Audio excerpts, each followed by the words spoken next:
Tonight in the studio, Adam Stokes, an American history and religion scholar, joins the podcast to talk about ancient astronauts. That and much more coming up tonight on My Alien Life. You know, I'll just put this out there, Cam. I don't think the aliens built the pyramids. I think human beings built the pyramids. But, you know, why they built the pyramids? Well, maybe they were, trying to contact some extraterrestrial entity that they had come into contact with, or they were trying to pay homage to an extraterrestrial entity. But I don't think extraterrestrials built the pyramids. I think that we did that.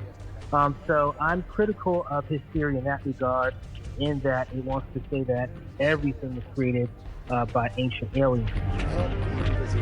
Hey everybody, it's Cam Brauer. Thanks for listening. I want to ask you to please subscribe to the podcast. It takes just a minute and makes a world of difference. And please hit those like buttons and also leave a comment. You do that and it makes it so much easier for others to find My Alien Life. I occasionally think how quickly our differences worldwide would vanish if we were facing an alien threat from outside this world. And yet I ask you, is not an alien force already among us?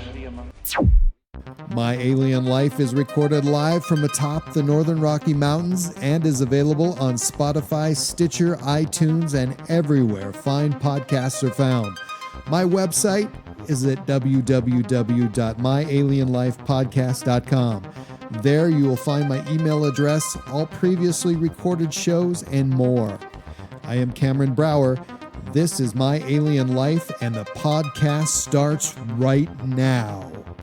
My Alien Life Podcast.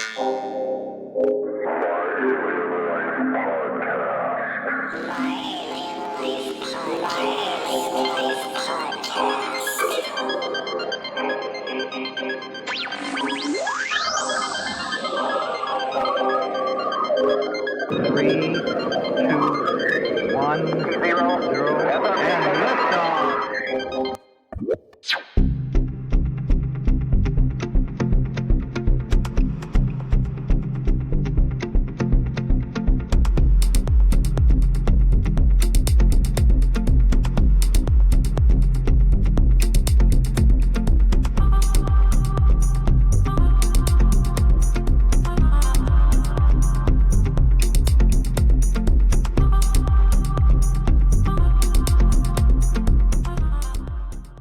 Tonight, my guest is Adam Stokes, an American history and religion scholar who has received degrees from Duke University and Yale Divinity School.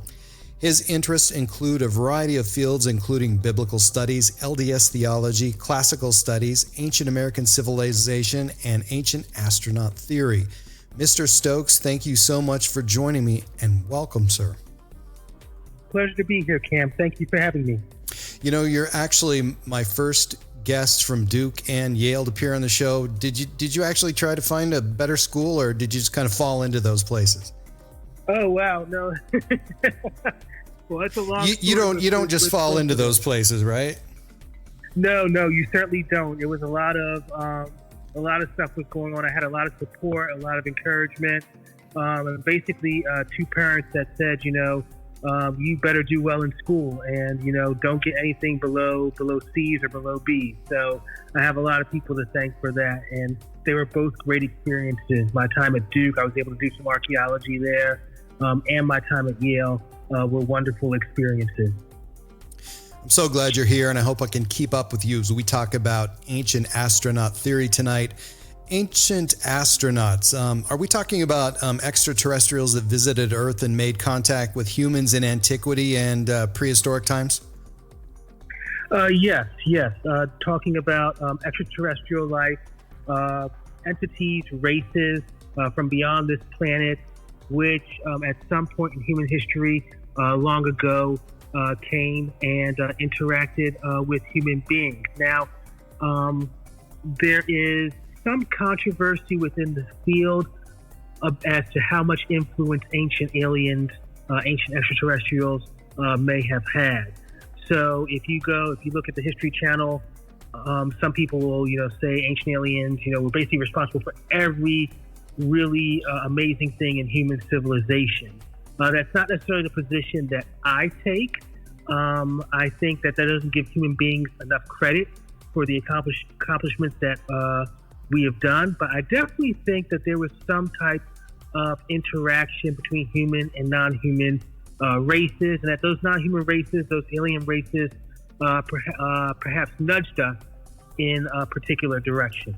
So you actually feel there were ancient astronauts? Yes. So people who may have evolved in a similar manner, evolved to a point in their technology where they were able to escape their star, leave their star system, leave their planet, and come to us. I think it's an interesting study, and not everybody who actually believes. There are a lot of people out there, rather, who do not believe that ancient astronauts ever existed on Earth, but still study them.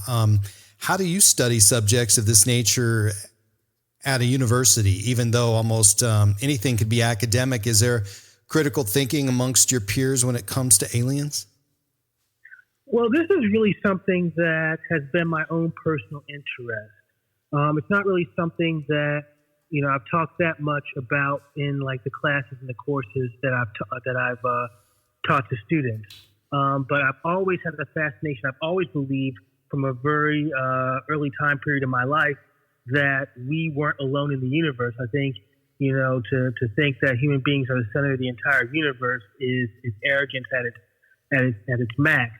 So I always believed in aliens. I always had an awe for what is beyond this Earth, what's beyond this solar system, and I try to the best that I do in my courses. So there's a course that I teach on the Hebrew Bible, on the Old Testament, and I'll bring in kind of contemporary pop culture views of the Bible, stuff like ancient aliens, and say this is how some of the biblical material, and I know we're going to talk more about this tonight. This is how some of the biblical material has been interpreted and looked at. So there's a group of people who say, these references to certain beings in the Bible, angels, Nephilim, whatever you would call them, are references to ancient aliens. Growing up in a Christian house, I realized faith can be very confusing on its own, and being immersed in the UFO alien community like I am, the theories of human origin become more confusing and compounded. When we talk about Adam, or if we talk about Australopithecus, is there any way to balance faith and theory in alternate human origins? I think, that's an excellent question because let me put it this way. If you're coming from the view that human beings are the center of the universe, I think in a lot of quote unquote Orthodox religion, especially Orthodox, Christianity, there's that sense, that humans are the center of the universe, that God, that Christ, however you may call the deity, is only focused on human beings. Well, yeah, ancient aliens believing in ancient astronaut theory is going to disrupt your belief system. But if you believe that God is the God of the entire cosmos, and that human beings are just one group, human beings on Earth are just one group of one planet that God has created out of many planets, then I think that the belief system is reconcilable.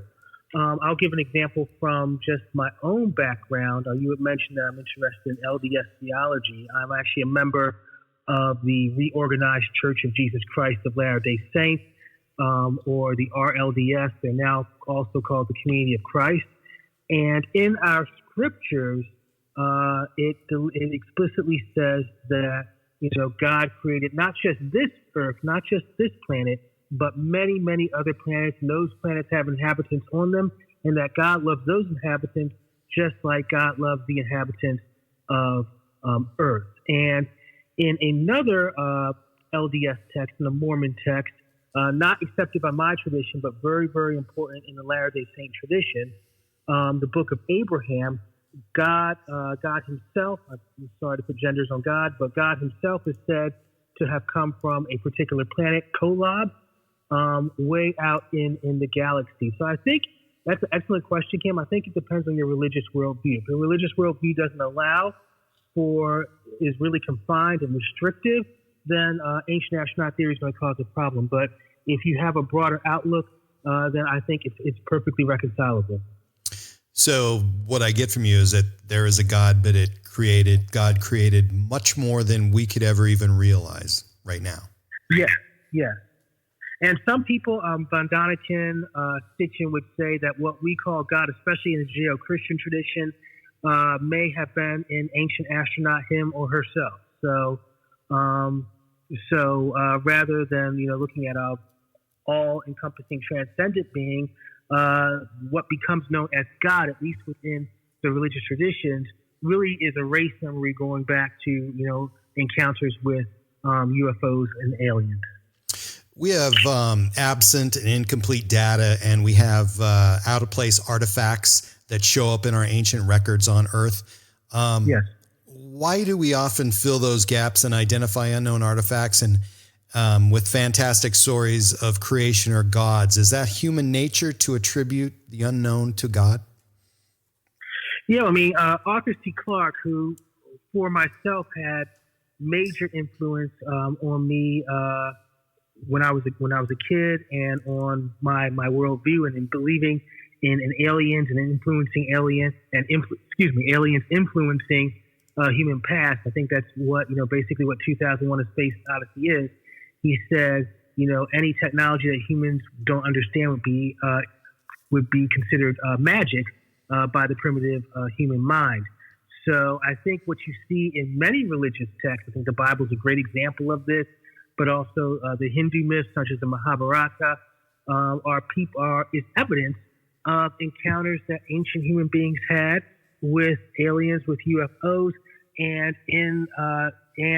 their attempts to basically explain this. And what you get out of that is exactly what you said, Cam, this fanciful literature, these miraculous stories, these fanciful stories. And, we attribute that, especially within the field of biblical studies, as, mythology, as folklore. But I think we need to do a better job. I think ancient astronaut theorists have mentioned this, of taking those stories more literally. So seeing them as pointing to, actual events that ancient people tried to interpret, that they were trying to interpret in their own limited worldview.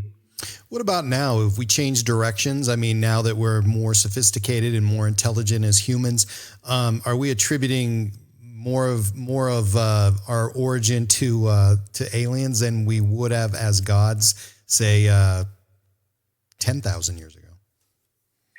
I mean, I think so. I think just because the culture has become more secular in general, especially in the West. I think we have an openness. There's more of an openness to say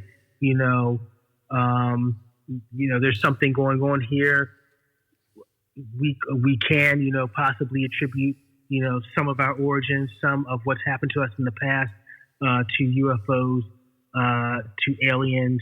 And it's interesting because I think, that in some circles, I remember Eric Von Daniken, I heard him talk once, and he said, if they ever make a religion out of the stuff that I write, I'll roll over in my grave. But I think, for some people, that UFO connection with creation, with human history is a deeply religious, a deeply spiritual thing. So much ancient technology and prehistoric ruins have been attributed to extraterrestrials, their construction, or they were maybe guided by, or humans may be guided by aliens. Why can't we understand how incredible we are as a species? Are we not that incredible, or are we capable of doing miraculous things on our own? Yeah, and this goes back to I think what you were mentioning earlier, and what I touched on earlier. And this is kind of the divide, the big schism between the various camps within ancient astronaut theory. So you have one camp, if you look on the History Channel, with Ancient Aliens, which is probably the most famous example of ancient astronaut theory. They say basically everything that human beings have done is due to aliens, due to alien influence. And then you have people like me, I think other people like my friend Cliff Dunning, who would say, yes, human beings have interacted with aliens, but that doesn't mean aliens or extraterrestrials are responsible for all of human culture. I think we need to give ourselves as human beings, credit. we are capable of really great things. And I think that, there has been a cycle. I even think that, primitive humans, I talked about them being limited in mindset, but in some ways I think that they were more advanced than us. It doesn't seem that way. Looking back on it, we think that we're the peak of humanity in the 21st century, but I think that what we would deem, ancient humans, I think that, they did amazing things. And like you said, the archaeological evidence is there. People have talked about the Romans even having computers, the Greeks having computer technology. I think that was there, but over time, that knowledge has gotten lost and then it gets regained again, and the cycle continues and continues and continues.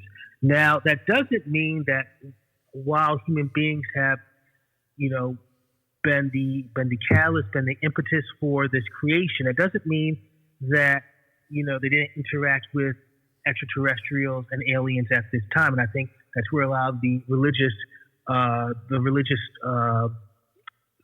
stories, mythological stories, I think that's where a lot of that comes into play. And I think that a lot of what ancient human beings built, such as the pyramids and these other great sites, the dolmens that we see, I think, some of that was to perhaps, placate what they deemed to be gods, but were really, in fact, these ancient aliens. What about other religions? Let's just kind of say all religions. Are there people out there that believe that all the religions out there have some sort of common denominator, perhaps an extraterrestrial origin?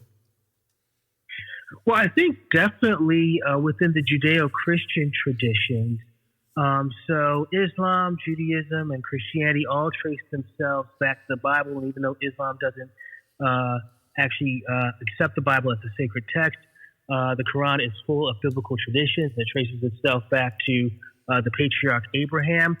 And within the Bible, you have, especially the Old Testament, as well as the New, but especially in the Old Testament, you have a lot of stories, what people call mythological or folkloric stories, which seem to point to human-alien interaction in the ancient past.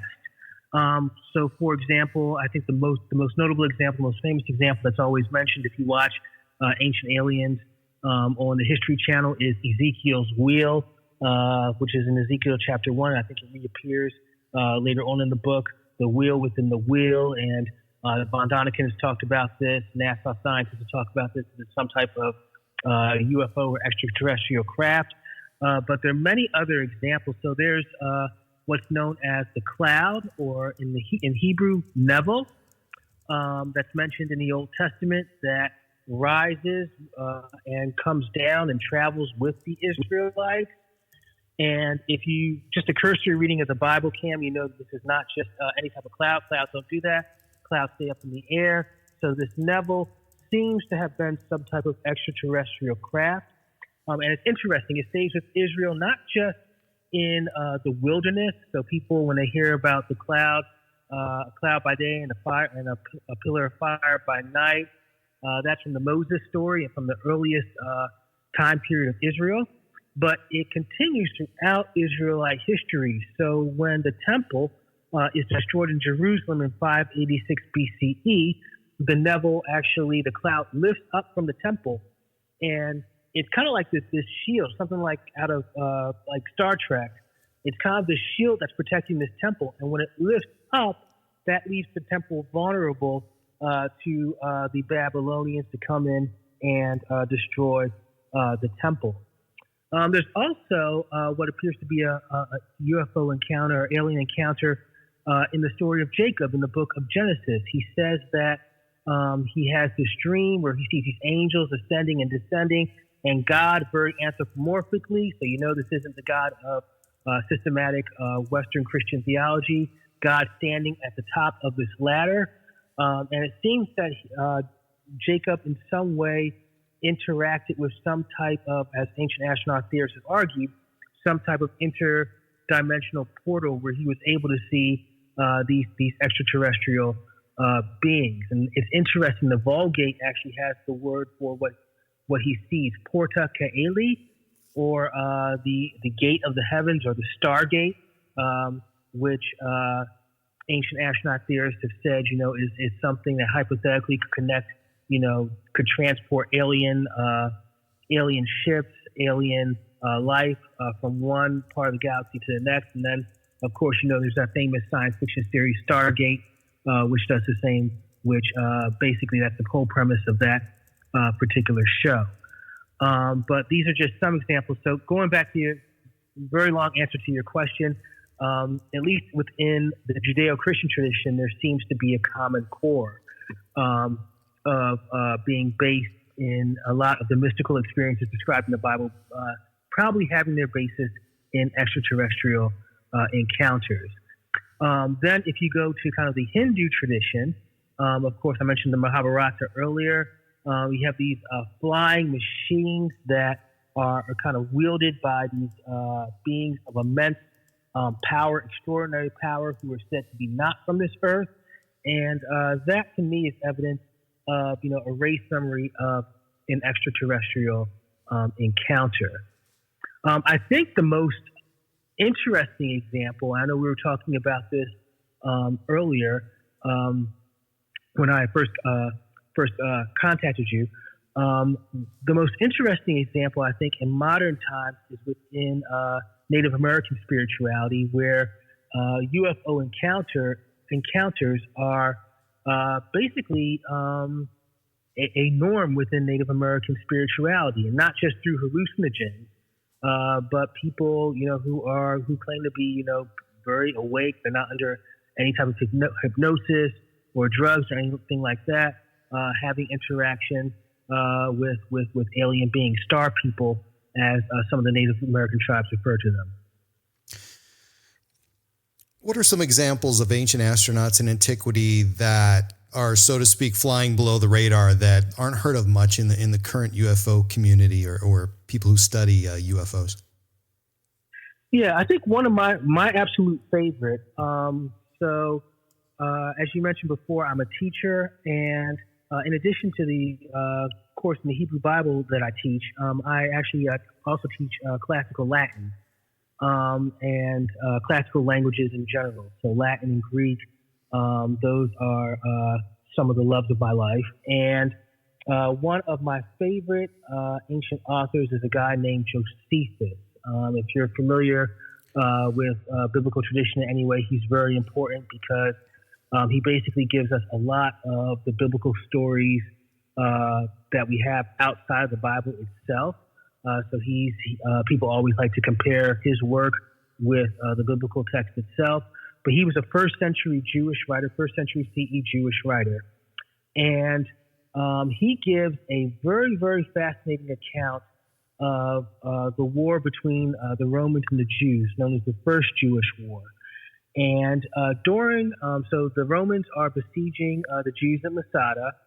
And while this battle is going on, Josephus says there's a chariot in the heavens. And of course, chariot is just their way of explaining some type of vehicle that they can't, they don't have really words to describe. There's a chariot that appears in the heavens and looks down on the battle.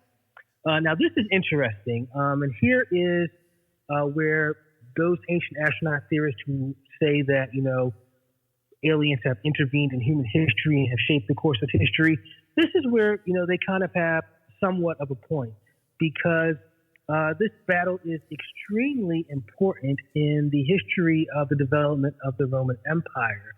The person who wins this battle, Titus, actually goes on to become the emperor of Rome.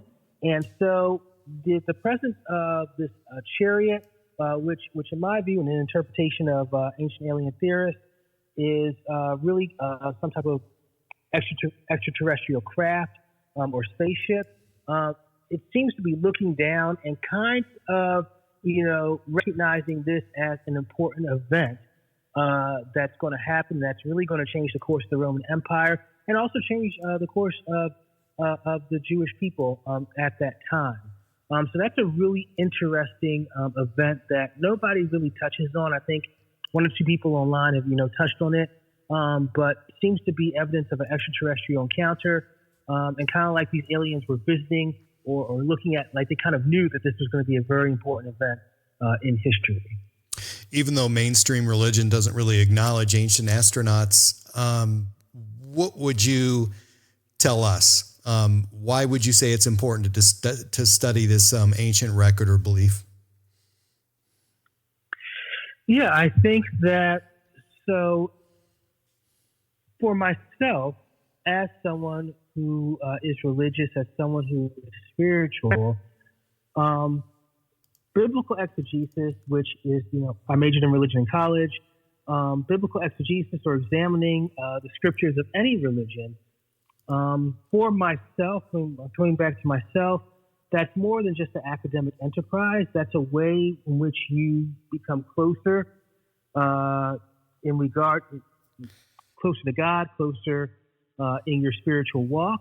And so in order to, I would say, to read the scriptures properly, you want to see, what's the best, what the most accurate interpretation of the scriptures are. And I think that at the end of the day, that ancient astronaut theory helps us to, look at the stories in a book such as the Bible as they stand, without having to, provide all this mythological explanation for these stories.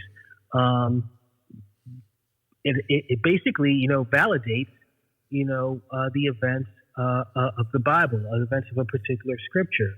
And I think that, understanding that, we're not alone in the universe, that, the human beings aren't the center of everything, in my opinion, just opens up and makes God seem even bigger rather than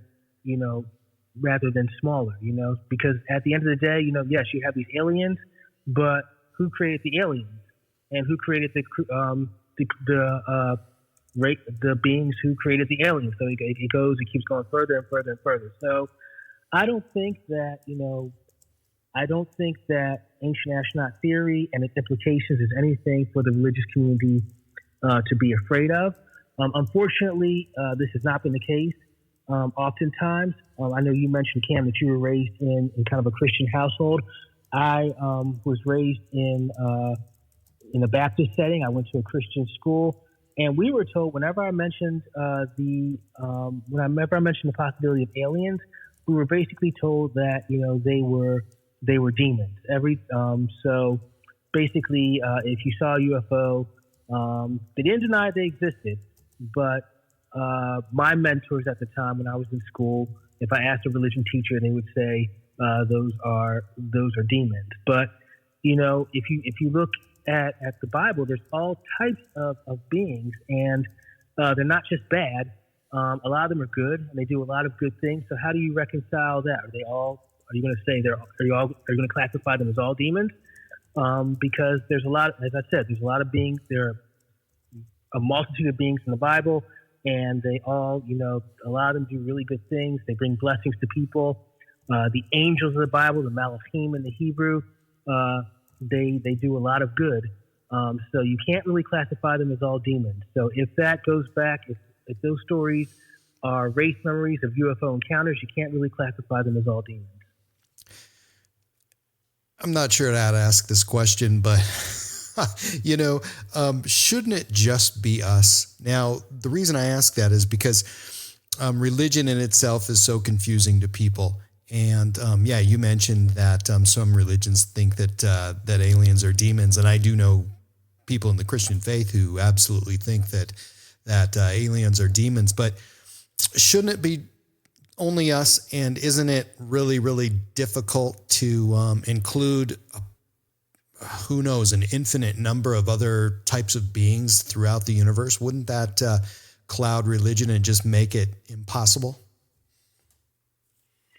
Yeah, I think that's a really good question. I think that my simplest answer to that is that it's not just us. I think that the archaeological record, as various people have pointed out, and as well as science and the probabilities that that scientists, that astronomers, that physicists have suggested, it can't just be us. So in the archaeological record, in kind of the mythological record, there is clear evidence that we have been visited by beings who are different than us.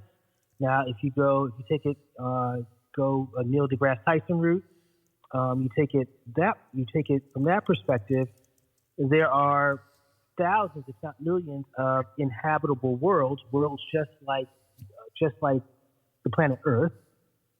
And if that's the case, then it's very likely that they have evolved human beings and evolved beings who are very, very similar to us as humans here on Earth. So I think that, it would be nice for us just to dismiss it. And I think, as you said, the notion of demons is a really easy way to dismiss it. But we can't ignore the fact it's we're not alone in the universe.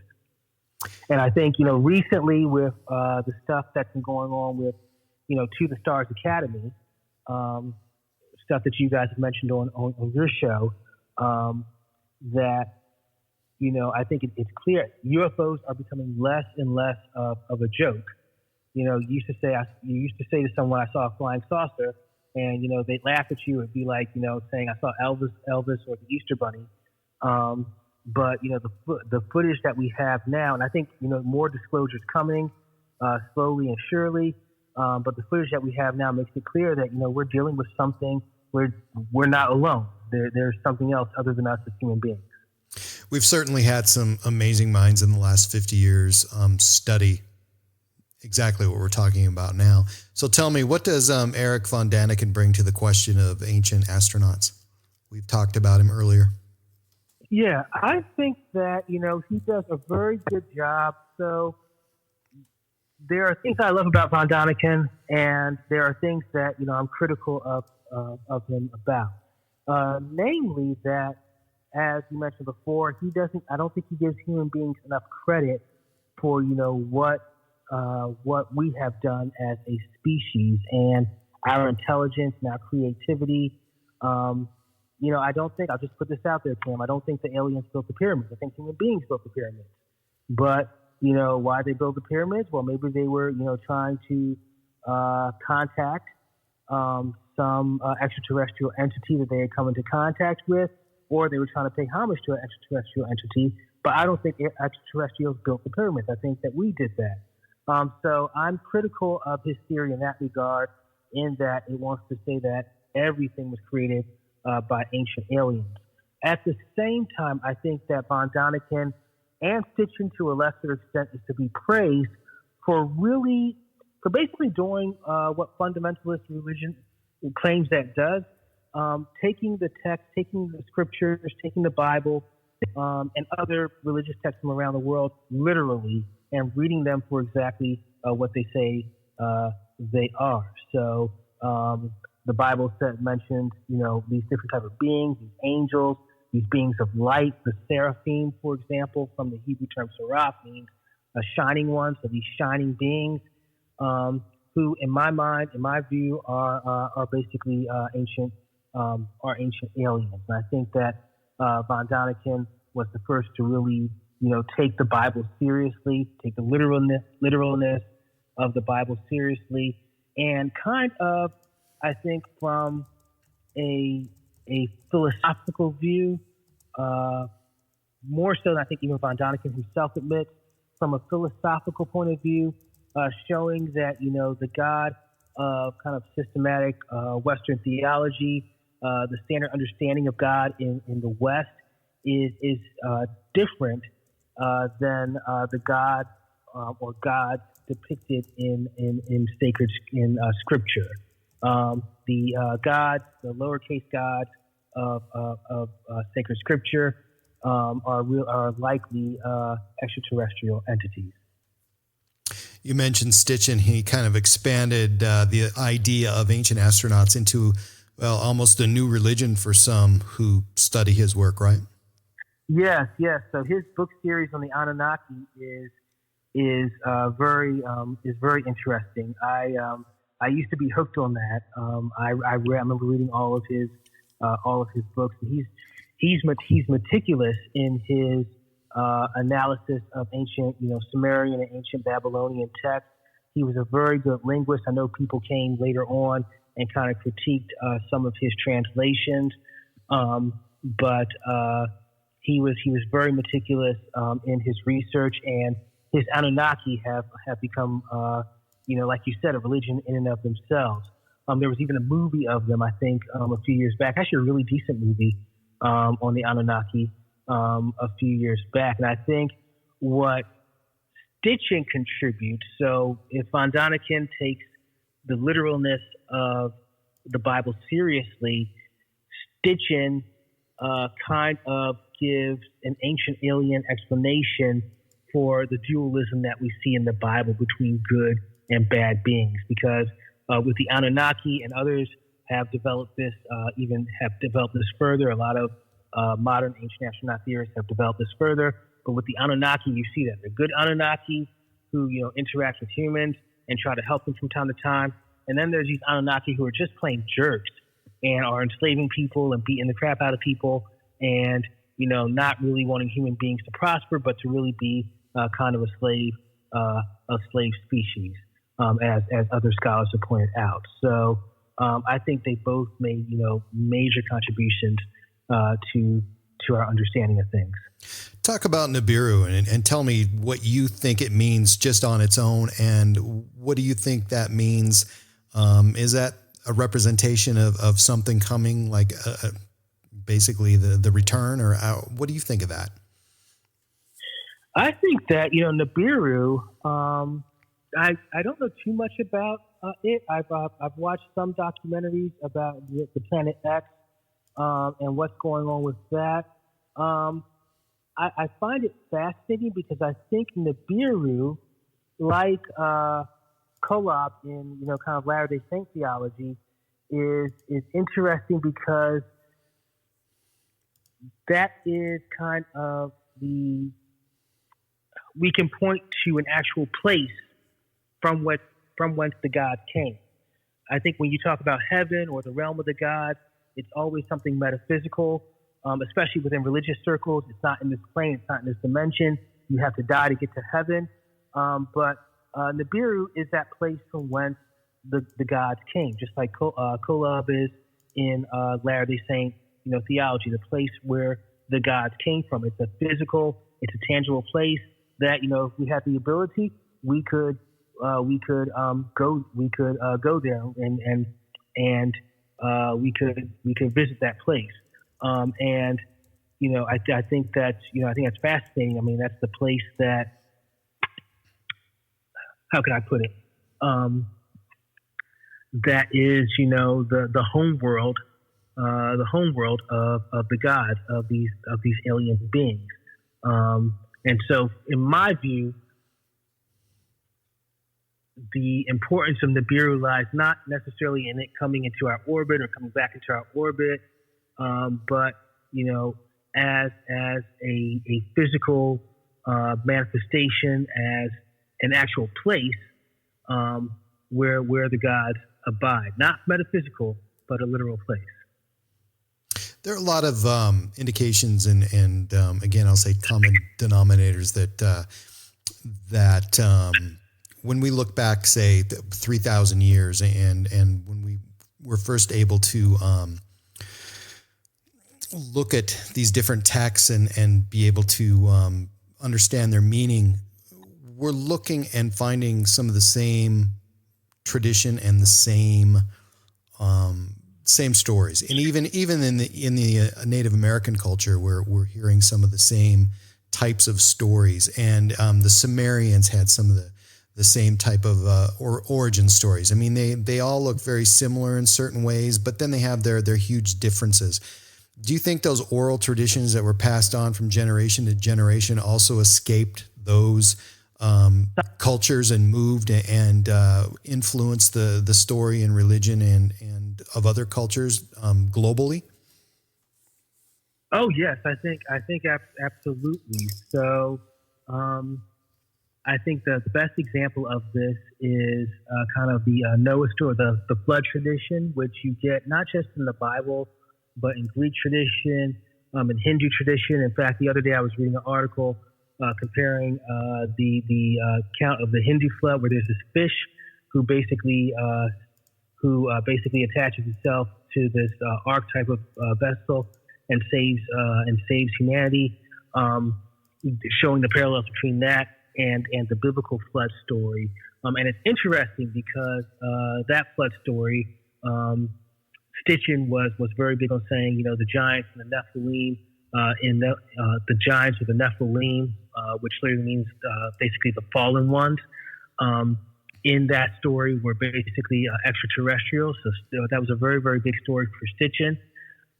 But it's interesting because in the Western mindset, we think of Noah's Ark as this boat that was on the waters, and there was a flood, and the boat was floating on the waters.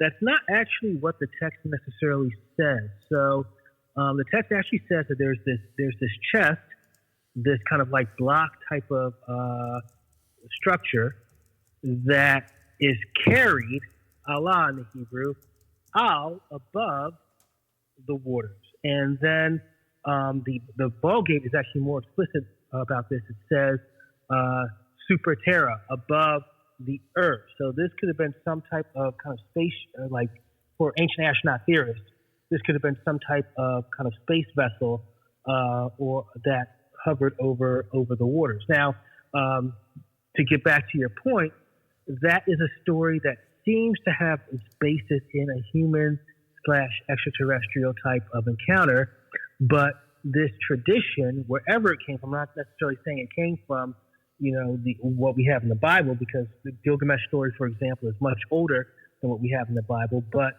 there seems to be a core there that comes from some type of extraterrestrial encounter, ancient extraterrestrial encounter, and this story got disseminated amongst all the different traditions and religions of the world.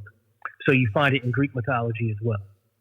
What other evidence in the Bible or other religious texts can you mention that that has a very definitive example or description of an ancient alien? Yes. So there is a lot of people focus on basically the Old Testament tradition. So I already mentioned the cloud, the stairway to heaven that Jacob has, Ezekiel's chariot. I think that the beings mentioned in the Bible, especially in the Old Testament, the Malach Adonai, or the angels of the Lord, these appear to me, the way that they're described, sometimes they're described as just human messengers, and that's certainly one way you can translate the term Malach. But a lot of these beings have supernatural. They have non-human abilities. We could say supernatural. I'll say supernatural, but they definitely don't act like regular human beings. I think that they are good evidence that we're talking about extraterrestrials of some sort. And it's interesting to kind of go on to what Von Daniken says, that the name for God seems to suggest that we're dealing with a group of beings who are some type of military army who come down to earth and interact with human beings. So in the Latin Vulgate, the name for God is Dominus Exercitum, which really means master or captain of the armies. So God is seen as kind of this head entity, this entity in charge of all of these other entities. So if we're understanding that as referring to ancient aliens, then we have one alien who seems to be the captain or the general of this whole army of aliens, and these lower ranked aliens are kind of synonymous or can be equated with the Malachim or angels in the Bible. So that's from the Old Testament. You get those angels in the New Testament as well, but there's some really interesting New Testament examples as well, which kind of fly over the heads of a lot of people. So one of my favorites is basically the Star of Bethlehem in the Christmas story, in the story of Jesus' birth in the Gospel of Matthew, which does not really behave like a star. So you have the wise men. Anybody who knows Christmas, this is basically standard. You have the wise men who are following the star, and it seems like they're just following, like, the shooting star, this constellation. But then the star says that it hovers over a particular house and points to where Jesus is. So that's not, in my mind, that's not really what a normal star does. So it's possible that as ancient astronaut theorists would argue that this is a spaceship or vehicle of some kind. I also think that within the tradition of the Apostle Paul in the New Testament, you have some of the really most interesting examples of human alien encounters. So Paul has, in fact, the reason that he converts to Christianity is because he has this mystical experience on the road to Damascus. He suddenly sees a bright light in the sky, which he understands, which he equates with Jesus. But if you look at the modern UFO testimony that people have when they've encountered UFOs, it sounds very, very similar to Paul's ancient account on the road to Damascus. And furthermore, in Paul's letters, Paul talks about this experience that he has where he was taken to the third and the fourth heaven. He literally leaves the earth and sees things that no human being has ever seen before. And I think from an ancient astronaut perspective, from an ancient alien perspective, that might refer to Paul even being taken up into a spaceship that is taken off the earth. And so he sees things that humans who haven't had these encounters with these aliens have not been privy to see. So some of the most fascinating, I think, evidence within the Bible is for human alien encounter in the ancient world is found not in the Old Testament, which is often pointed out by Sitchin, von Daniken, and others, but in the New Testament. Why is the ancient astronaut theory feared among organized religion?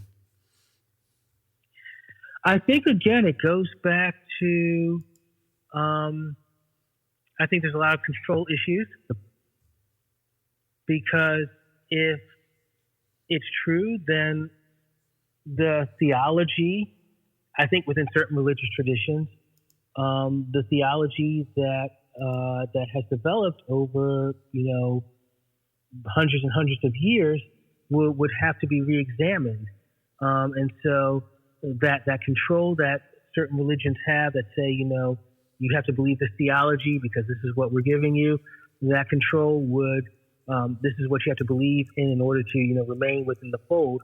That control would be gone. I also think that there's fear going on there. That what are the implications that humans aren't the center of the universe? Where's our place? Religion, I think, oftentimes prides itself on the ontological understanding of the human. The human being stands in the cosmos as unique and uniquely special. And the ancient astronaut theory that we are just one of many. I think for some religious circles now, like I said, within my own tradition, within the RLDS and our scriptures, there's an understanding that God has created everything.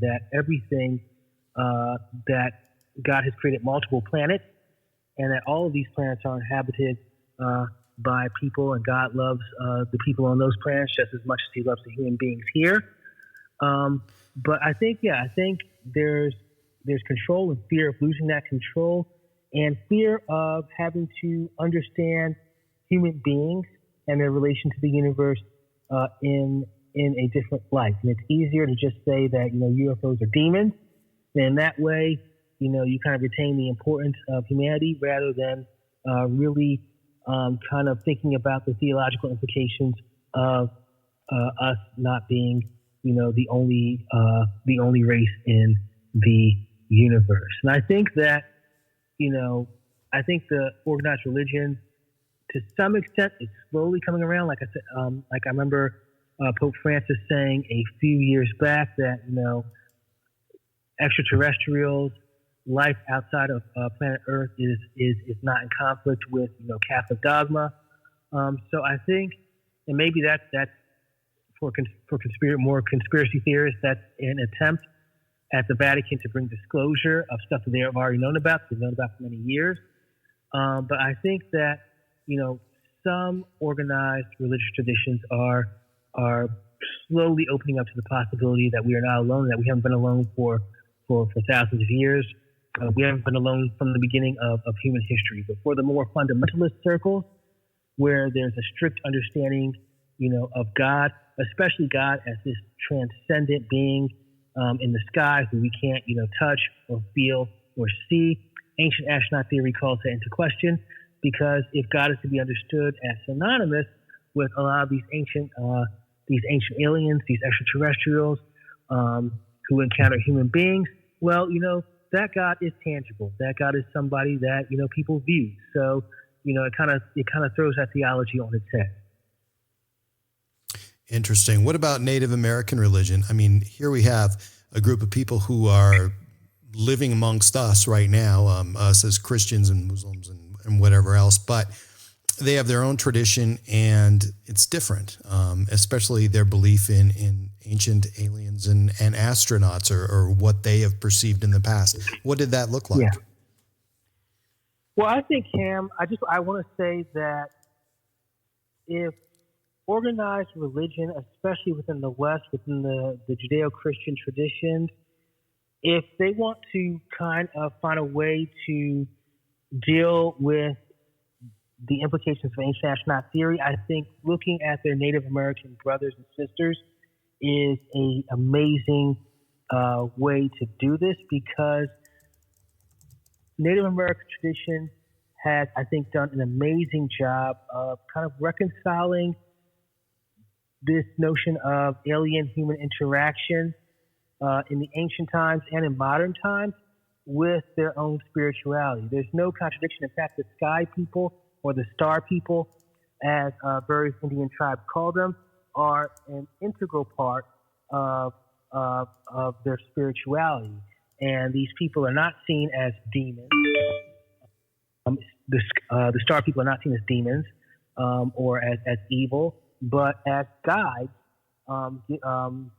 guiding Native Americans in their decisions, in their way of life, in their practices, not creating the practices themselves, let's not give them too much credit, but definitely as guides and as mentors, and ultimately as benevolent beings.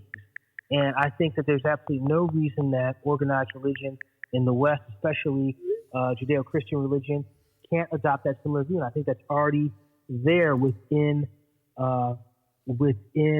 the biblical, within the Western scriptures themselves, within the Judeo-Christian canon itself, with these angels, with these malachim who go around and basically do good things for people and help them out and kind of guide them where they need to go. What about as an addition to modern religion? What would that look like? What would your feeling be? And would you be receptive toward that? And do you think that it's even possible? Yeah, I think, you know what, Cam, I hate to say this as a religious person, but I think that organized religion in many ways, has so much shot itself in the foot that I think people are turning to alternate ideas to kind of explain, their place in the universe. And I think, as time goes by, the fringe idea that, let's worship the spaceships, the fringe kind of will become the norm. I think you already have some evidence for that within certain religious traditions. So the Raelian movement, I don't know if I'm pronouncing them correctly, but the Raelian movement is a UFO religion that basically sees human and alien interaction as going back to biblical times. So ancient aliens are very important for them. I think in a lot of the traditions, and I would by myself with this. This is not officially sanctioned by the LDS Church, but I think some people would definitely make the argument that there are some organized religions which have a UFO element in them. So the stuff I talked about with the Book of Abraham, for example, God coming from the planet Kolob, even Joseph Smith's initial encounter with a being known as Moroni. Those are aspects of, I think, ancient human and alien encounters that have been absorbed into organized religion itself. And that's not the only one. I can think of, for example, somewhat controversial, the Nation of Islam, which is kind of a black American religious tradition. They have within their kind of their mythology, within their stories, that their God, Wallace Fard Muhammad, came from a spaceship, a mothership. I think they call it the mother plane, that exists up in the sky. So there's already that aspect within organized religion. So I don't think, to answer some of your previous question, I don't think that's irreconcilable with some of organized religion. But I think I see a movement. I think Ancient Aliens on the History Channel, as much as in some ways I critique them, I'm critical of them, I think they kind of help to push it in that direction where understanding human-alien interaction throughout history is kind of a spiritual experience and helps us to understand our place in the cosmos better. I mean, if you go to, I know you'd probably agree, if you go to, Alien Con in Baltimore or in San Diego or something like that, I think for many people, the idea that humans and aliens have interacted is a deeply spiritual thing, a deeply spiritual experience, which, shows them that, they're not alone in the world, that this earth, this world, which can be very, very crappy sometimes, is not the only thing that exists, and there are things greater and higher than us, not necessarily from a theological standpoint where there's like a transcendent God and some metaphysical heaven, but that there are these good beings, these tangible beings that we can see, that we have evidence for, that our religious stories, our mythological stories, and also in modern times, the clear-cut, evidence that we have of these beings, that they're there and they don't mean us any harm. Interesting. I want to thank you, Adam Stokes, for joining me tonight, and I appreciate you bringing such an intelligent discussion to the program. And with that, sir, I'd like to give you the final word tonight. Oh, great. All right. Thank you, Cam. Putting you on the spot. That's fine. I think that ancient alien theory, ancient astronaut theory, has basically done an excellent job of opening us up to looking at a lot of religious traditions in a more accurate light, in a more accurate manner, not just taking these stories as mythological or as theological, but as in many ways as literal as they claim to be. And I think that with a lot of the disclosure that's coming out now, I mentioned to the Stars Academy earlier, that with the disclosure that's happening now, this understanding of human history is going to become more and more prominent. And it is my hope that one day that within academia in particular, this will ancient astronaut theory will be taken more seriously. I think one thing we have in common is hope. And I thank you very much, sir. Thank you, Cam. It was a pleasure. Good night. Good night. My Alien Life Podcast.